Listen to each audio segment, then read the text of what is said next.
എന്നും സുബ്ഹി നിസ്കാരം കഴിഞ്ഞാൽ ആ സുബ്ഹിയുടെ ദുആവും കഴിഞ്ഞാൽ ഫാത്തിഹ ഒരു 3 ഖുൽ ഹുവല്ലാഹു അഹദ്, 3 ഖുൽ അഊദു ബിറബ്ബിൽ ഫലഖ്, 3 ഖുൽ അഊദു ബിറബ്ബിൻ നാസ് ഇത് ജീവിതത്തിന്റെ ഒരു ഭാഗമാക്കി മാറ്റുക. ശ്രദ്ധിക്കുക, എല്ലാ ദിവസവും സുബ്ഹ് നിസ്കാരം കഴിഞ്ഞാൽ മുഅ്മിനെ ഒരു ഫാത്തിഹ ഓതുക. പിന്നെയോ ഖുൽ ഹുവല്ലാഹു അഹദ് ആ സൂറത്തും ഓതുക. വൽ മുഅവ്വിദതൈൻ ഖുൽ അഊദു ബിറബ്ബിൽ ഫലഖ്, ഖുൽ അഊദു ബിറബ്ബിൻ നാസ് ഓതണം. ഹീന തുംസി വഹീന തുസ്ബിഹ് അത് നീ രാവിലെ സുബ്ഹിക്ക് ശേഷവും ചെയ്യണം. അതേ പ്രകാരം മഗ്രിബിന്റെ സമയത്ത് ചെയ്യണം. അത് 3 തവണയാണ് ചെയ്യേണ്ടത്. എന്നാൽ ആ ദിവസത്തേക്ക് എല്ലാ ശർറിൽ നിന്നും നിന്നെ തടയാൻ അത് മതിയാകുമെന്ന് അഷ്റഫുൽ വറാ നബി മുഹമ്മദ് മുസ്തഫ സല്ലല്ലാഹു അലൈഹി വസല്ലം. അതെന്നും ഒരു പൊടി തട്ടലാണ്. അതെന്നും എന്നും നമ്മളെ ശരീരത്തെ ശുദ്ധിയാക്കലാണ്. സുബ്ഹി നിസ്കാരം കഴിഞ്ഞ് സൂറത്തുൽ ഫാത്തിഹ ഓതുക, 3 ഖുൽ ഹുവല്ലാഹു അഹദ് ഓതുക, 3 ഖുൽ അഊദു ബിറബ്ബിൽ ഫലഖ് ഓതുക, 3 ഖുൽ അഊദു ബിറബ്ബിൻ നാസ് ഓതുക. അത് ജീവിതത്തിന്റെ ഒരു ദൈനംദിന ജീവിതത്തിന്റെ ഒരു ഭാഗമാക്കി മാറ്റുക. ഇൻഷാ അല്ലാഹ് ഒരു പരിധി വരെ നമുക്കതുകൊണ്ട് സംരക്ഷണം കിട്ടും. ഇത് ചെയ്താൽ ഒരു സിഹ്റ് ഏൽക്കൂല എന്നല്ല, ഏൽക്കും. ഹബീബായ നബി തങ്ങൾക്ക് പോലും സിഹ്ർ ഏറ്റിട്ടുണ്ട്, സിഹ്ർ ഏൽക്കും. പക്ഷെ സാധാരണഗതിയിലുള്ള സിഹ്റുകളൊക്കെ ഇതുകൊണ്ട് തട്ടപ്പെടും, ഇതുകൊണ്ട് പൊളിഞ്ഞു പോകും, ഇതുകൊണ്ട് അങ്ങ് ബാത്തിലാകും. നമ്മൾ ശ്രദ്ധിക്കണം. അതുപോലെ മുഅ്മിനെ വളരെ പ്രധാനപ്പെട്ട ഒരു സംഗതിയാണ് സൂറത്തുൽ ബഖറയുടെ ആരംഭവും ആയത്തുൽ കുർസിയും അവസാനത്തെ 2 ആയത്തുകൾ ആമനർ റസൂലും. ഇത് വലിയ അഭയമാണ്. ഇത് ദൈനംദിന ജീവിതത്തിൽ ചൊല്ലുന്നവർ, ഈ പരിശുദ്ധമായ വചനങ്ങൾ പാരായണം ചെയ്യുന്നവർ അവർക്ക് ഭയപ്പെടേണ്ടതില്ല. അവർക്ക് വലിയ സംരക്ഷണം ലഭിക്കുമെന്ന് ഹബീബായ മുത്ത് മുഹമ്മദ് മുസ്തഫ സല്ലല്ലാഹു അലൈഹി വസല്ലം. ശ്രദ്ധിക്കുക, ഞാൻ കുറെ കാര്യങ്ങളൊന്നും പറയുന്നില്ല. നമുക്ക് നമ്മുടെ നിത്യജീവിതത്തിൽ ഇങ്ങനെയുള്ള ഷർറുകൾ ഏൽക്കാതിരിക്കാൻ സൂക്ഷിച്ച് ചെയ്യാൻ പറ്റുന്ന കാര്യങ്ങൾ മാത്രമേ ഞാൻ പറയുന്നുള്ളൂ. ഇത് ശ്രദ്ധിക്കണം. സൂറത്തുൽ ബഖറ ശൈത്താന് വലിയ പ്രതിരോധാണ്. സിഹ്റാവട്ടെ പിശാചിൽ നിന്നുള്ളതാണ്. അതുകൊണ്ട് സൂറത്തുൽ ബഖറ പ്രത്യേകിച്ച് അതിന്റെ ആദ്യത്തിലുള്ള ആ 5 ആയത്തുകൾ, പിന്നെയോ ആയത്തുൽ കുർസി, പിന്നെയോ ആമന റസൂൽ, ഇത് ഭയങ്കര മരുന്നാണ്. ഹബീബായ നബി തങ്ങൾ പറഞ്ഞല്ലോ, അൻ സഹൽ ഇബ്നു സഈദ് റളിയല്ലാഹു അൻഹു ഖാൽ, മഹാനായ സഹൽ ഇബ്നു സഈദ് റളിയല്ലാഹു അൻഹു പറയുകയാ, ഖാലൻ നബി സല്ലല്ലാഹു അലൈഹി വസല്ലം, ഹബീബായ നബി തങ്ങൾ പറഞ്ഞതാണ്, ഇന്ന ലികുല്ലി ഷൈഇൻ സിനാമാ വ ഇന്ന സിനാമൽ ഖുർആനി സൂറത്തുൽ ബഖറ. ഇന്ന ലികുല്ലി ഷൈഇൻ സിനാമാ. സിനാം എന്നാൽ ഒട്ടകത്തിന്റെ പൂഞ്ഞക്കാണ് സിനാം എന്ന് പറയാ. എല്ലാത്തിനും അതിന്റെ ഏറ്റവും ഉയർന്നു നിൽക്കുന്ന ഒരു ഘട്ടമുണ്ടാകും, ഒരു സ്ഥലമുണ്ടാകും. അല്ലാഹുവിന്റെ വിശുദ്ധ ഖുർആനിൽ ഏറ്റവും ശ്രദ്ധിക്കപ്പെടുന്ന ഉയർന്നു നിൽക്കുന്ന ഭാഗം അത് സൂറത്തുൽ ബഖറ. സൂറത്തുൽ ബഖറയാ. വമൻ ഖറഅഹാ ഫീ ബൈതിഹി ലൈലാ. ഒരാൾ രാത്രിയില്ല സൂറത്തുൽ ബഖറ തന്റെ വീട്ടിൽ ഓതിയാൽ ലം യദ്ഖുലി ശൈത്വാനു ബൈതഹു സലാസ ലയാൽ. 3 ദിവസത്തെ രാത്രിയിലേക്ക് 3 രാത്രിയിൽ അവന്റെ വീട്ടിൽ പിശാച് പ്രവേശിക്കില്ല. എങ്ങാനും ആ വീട്ടിൽ പിശാചുണ്ടെങ്കിൽ ഓടിത്തടി കഴിച്ചിലാക്കുമെന്ന്, ഓടിത്തടി തപ്പുമെന്ന് മുഹമ്മദ് മുസ്തഫ സല്ലല്ലാഹു അലൈഹി വസല്ലം. ശൈത്താന് 2 രൂപത്തിൽ നമ്മൾ ദ്രോഹിക്കും. ചില ശൈത്താനെ പറഞ്ഞയച്ചിട്ടുള്ള ശൈത്താനാണ്, അതാണ് സിഹ്ർ. പറഞ്ഞയച്ചിട്ട് നമ്മൾ ദ്രോഹിക്കുന്ന ശൈത്താനുണ്ട്. പിന്നെ ശൈത്താന്റെ പണി തന്നെ മൊത്തത്തിൽ മുഅ്മിനീങ്ങളെ ദ്രോഹിക്കലാണ്. ആ നിലക്ക് പറഞ്ഞയക്കാതെ ദ്രോഹിക്കുന്ന ശൈത്താനുണ്ട്. എന്നാൽ ഇത് വലിയ ഒരു പരിഹാരമാണ്. സൂറത്തുൽ ബഖറ ഒരു വീട്ടിൽ രാത്രിയിൽ ഒരാൾ സൂറത്തുൽ ബഖറ ഓതിയാൽ പിന്നെ 3 രാത്രിക്ക് ആ വീട്ടിൽ ശൈത്താൻ പ്രവേശിക്കില്ല എന്ന് ഹബീബായ മുഹമ്മദ് മുസ്തഫ സല്ലല്ലാഹു അലൈഹി വസല്ലമ തങ്ങൾ പറഞ്ഞിട്ടുണ്ട്. പലരും ഇങ്ങനെ ഇടയ്ക്ക് വലിയ സങ്കടം പറയാറുണ്ട്, വീട്ടിൽ ഇടയ്ക്കിടയ്ക്ക് ഒരു ഒച്ച കേൾക്കുക, ചെന്നോക്കിയ ആരും ഉണ്ടാവില്ല. അങ്ങനെയൊക്കെയുള്ളൊരു വല്ലാത്തൊരവസ്ഥയാണെന്ന് വല്ലാതെ പേടി പറയാറുണ്ട്. പിശാച് ഇടപെടും, പിശാചിന്റെ ദ്രോഹങ്ങൾ ഉണ്ടാവും. പക്ഷെ അള്ളാന്റെ കലാമിനെ മുറുകെ പിടിച്ചാൽ പിന്നൊന്നും പേടിക്കേണ്ട. അവൻ തളർന്ന് തരിപ്പണമാകും, അവനായിട്ടുള്ള പ്രവേശനം വിലക്കപ്പെടും. മുഅ്മിനെ ഇതൊക്കെ ഒന്ന് ശ്രദ്ധിക്കുക. നമ്മുടെ വീട്, ആ പഴയ കാലങ്ങളെ കുറിച്ചൊക്കെ നിങ്ങളൊന്ന് ചിന്തിക്കുക.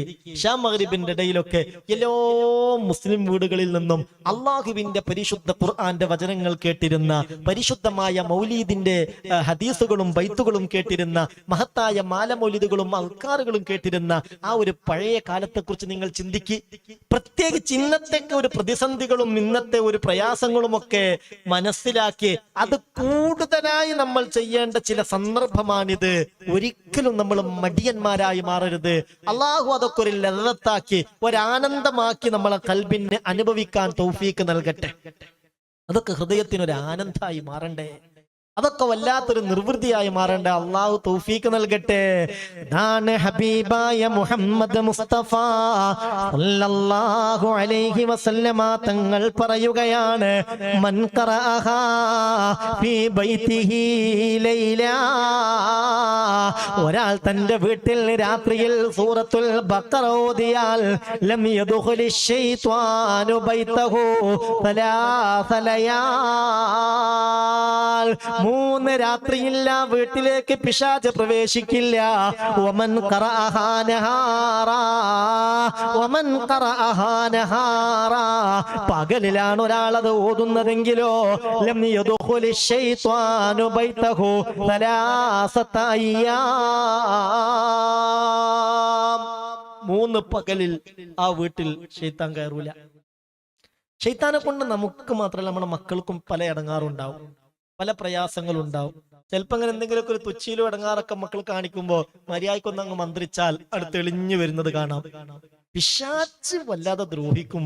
കാരണം കുട്ടികൾക്ക് അസുഖം ബാധിച്ചാൽ സ്വാഭാവികമായും മാതാപിതാക്കൾക്ക് മാനസികമായ ഒരു ഹമ്മായി, ഒരു ടെൻഷനായി അവരുടെ ഇബാദത്ത് പോലും അതുകൊണ്ട് മുടങ്ങുന്ന സാഹചര്യം ഉണ്ടാകും. ശൈത്താന്റെ താല്പര്യം അത്രേ ഉള്ളൂ, ഇബാദത്ത് മുടങ്ങണം. അതിനെല്ലാ റൂട്ടുകളും അവൻ സ്വീകരിക്കും. അള്ളാഹു കാക്കട്ടെ.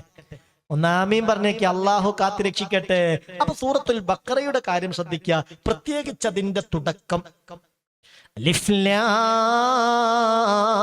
മീം അലിക്കൽ കിതാബു ലാ റൈബ ഫീഹി ഹുദൽ ലിൽ മുത്തഖീൻ അല്ലദീന യുഅ്മിനൂന ബിൽ ഗൈബ് വയുഖീമൂന الصലാത വമിമ്മാ റസഖ്നാഹും യുൻഫിഖൂൻ വല്ലദീന യുഅ്മിനൂന ബിമാ ഉൻസില ഇലൈക വമാ ഉൻസില മിൻ ഖബ്ലിക وبالآخرة هم يوقنون أولئك على هدى من ربهم وأولئك هم المفلحون.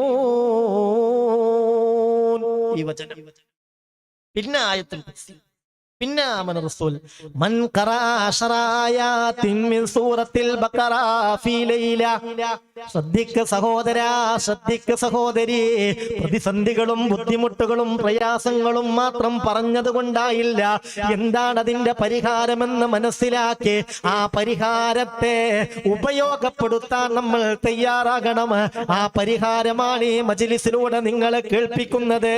മൻ ഖറഅ 10 ആയാതിൻ മിൻ സൂറത്തിൽ ബഖറ, സൂറത്തുൽ ബഖറയിൽ നിന്ന് 10 ആയത്ത് ഒരാൾ ഓതിയാൽ ഫീ ലൈല. എത്ര ആയത്ത്? 10 ആയത്ത്. ഏത് സൂറത്തിൽ നിന്ന്? സൂറത്തുൽ ബഖറയിൽ നിന്ന് 10 ആയത്ത് ഒരാൾ ഒരു രാത്രിയിൽ വീട്ടിൽ ഓതിയാൽ ലം യദ്ഖുൽ ദാലികൽ ബൈത്ത് ശൈത്വാനുൻ തിൽക്കൽ ലൈല ഹത്താ യുസ്ബിഹ. പ്രഭാതമാകുന്നത് വരെ അന്നത്തെ ആ രാത്രിയിൽ ആ വീട്ടിലേക്ക് പിശാചിന് പ്രവേശനമില്ല. നേരത്തെ നമ്മൾ പറഞ്ഞത് ഒരു രാത്രിയിൽ സൂറത്തുൽ ബഖറ മൊത്തം ഓതിയാൽ 3 രാത്രിയിലേക്ക് ആ വീട്ടിൽ ശൈത്താൻ കയറൂല. ഇപ്പറഞ്ഞത് ഒരു വീട്ടിൽ 10 ആയത്ത് സൂറത്തുൽ ബഖറയിൽ നിന്ന് ഒരു രാത്രിയിൽ ഓതിയാൽ ആ വീട്ടിലേക്ക് ആ രാത്രിയിൽ ശൈത്താന് കയറി വരാൻ കഴിയൂല. പിന്നെ ആര് പറഞ്ഞിട്ടും കാര്യമല്ല, കയറി വരാൻ കഴിയൂല. ആ വീട്ടുകാരെ ഉപദ്രവിക്കാൻ കഴിയില്ല. മുമ്മിനെ അതുകൊണ്ട് ശ്രദ്ധിക്കണം, സൂറത്തുൽ ബഖറയെ പരിഗണിക്കണം. പിന്നെ രണ്ടാമത് അപ്പൊ സൂറത്തുൽ ബഖറയിലെ ആദ്യത്തെ 5 ആയത്തുകൾ, പിന്നെ ആയത്തുൽ കുർസി, അത് ഭയങ്കര മരുന്നാണ്, അത് നമുക്കൊരു ശക്തിയാണ്. ആയത്തുൽ കുർസിനെ നമ്മൾ ഇഷ്ടപ്പെടണം.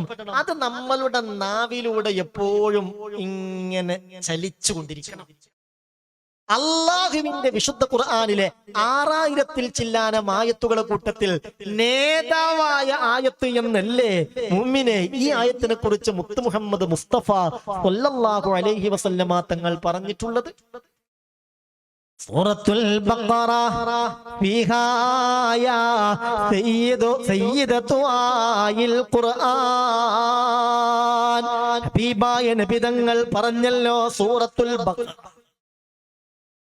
പരിശുദ്ധമായ സൂറത്തുൽ ബഖറ, ഫീഹാ ആയത്തുൻ, അതിൽ ഒരു ആയത്തുണ്ട്, അത് സയ്യിദതു ആയിൽ ഖുർആൻ, അല്ലാഹുവിന്റെ വിശുദ്ധ ഖുർആനിലെ ആയത്തുകളുടെ നേതാവാണ്.